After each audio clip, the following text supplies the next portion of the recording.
পড়ার বিষয়ের পক্ষ থেকে বলছি, তোমরা যারা নেতাজি মুক্ত বিশ্ববিদ্যালয়ে পড়ো, education honours first year CCED 2, তার 10টা অ্যাসাইনমেন্টের আমরা সঠিক উত্তর নিয়ে এসেছি। আজকে লাস্ট জমা দেওয়ার দিন, একটু তাড়াহুড়ো আছে, বুঝতেই পারছো। তা তোমরা এগুলো খাতায় দেখে কিন্তু লিখে নেবে। আমাদের পড়ার বিষয়ের পক্ষ থেকে শুধু এই অ্যাসাইনমেন্টের উত্তর নয়, আমরা বিভিন্ন বিষয়ে সাজেশান দিয়েছি, নোট দিয়েছি, এবং পরীক্ষার 1-1.5 মাস আগে একটা ফাইনাল সাজেশান দেবো, যার থেকে তোমরা কিন্তু অবশ্যই কমন পাবে। কাজে যদি মনে হয় চ্যানেলটা তোমাদের ভালো লাগবে, উপকার হবে, সুবিধা হবে, তাহলেই চ্যানেলটা লাইক করবে, সাবস্ক্রাইব করবে বা বেল আইকন টিপে রাখবে। দেখো, প্রথম কোশ্চেনটা, ভারতীয় সংবিধানে উল্লিখিত মৌলিক কর্তব্যের ক্ষেত্রে নিচের কোনটা সঠিক? বাকি 3টে অপশন আছে এবং এর মধ্যে একটা অপশন আছে উপরের সবগুলি। কোনটি ন্যায় দর্শনের শিক্ষার প্রভাব নয়, শিক্ষার্থীর মধ্যে যুক্তি ক্ষমতার বিকাশ?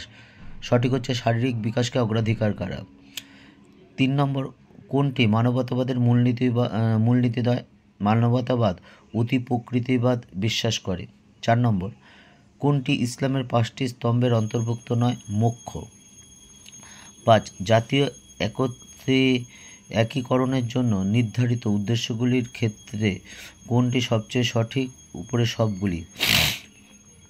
6, রুশোকে কোন ধরনের শিক্ষার দার্শনিক বলা হয়? প্রকৃতিবাদী। 7 নম্বর, কোনটি বৌদ্ধ ধর্মের মূলনীতি নয়? একটি স্থায়ী বা নিজস্বতা আছে। আমরা পড়ার বিষয়ের পক্ষ থেকে কেরিয়ার ওরিয়েন্টেশন ব্যাপারে, অর্থাৎ তোমরা কি করতে চাও না করতে চাও, এই গ্র্যাজুয়েশন করার পর কি করা যেতে পারে বা কোনটা করলে ভালো হয়, এই সম্পর্কে তোমাদের যদি কোনো জানার থাকে তাহলে আমাদের জানিয়ে, আমরা অবশ্যই জানাবো। আমরা চেষ্টা করব, 100% না পারি অবশ্যই 99% কিন্তু সমস্যার সমাধানের চেষ্টা করব। 8টা, কোনটি পতঞ্জলির যোগসূত্র নয়? নির্বিকল্পবাদ। 9, ভারতীয় সংবিধানে শিক্ষার কোন বিধানটি ভুল? ধারা 24 নং, শিক্ষা প্রতিষ্ঠানে ধর্মীয় নির্দেশনার উপস্থিতি বাধ্যতামূলক।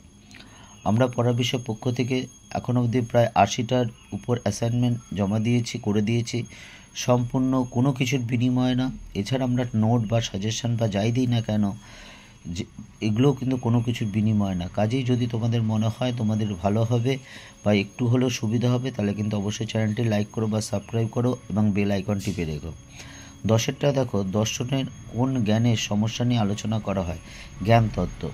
এই হলো তোমাদের নেতাজি মুক্ত বিশ্ববিদ্যালয় CCED 2 এর অ্যাসাইনমেন্টের 10টি সঠিক উত্তর। তোমরা অবশ্যই এটা দেখে করো, তাহলে 20তে 20 পাবে। শুধু 20তে 20 নয়, পরীক্ষা ভালো নয়, তোমাদের জীবন ভালো, সুন্দর, আনন্দময় হয়ে উঠুক। আমরা পড়ার বিষয়ের পক্ষ থেকে এই কামনা করি।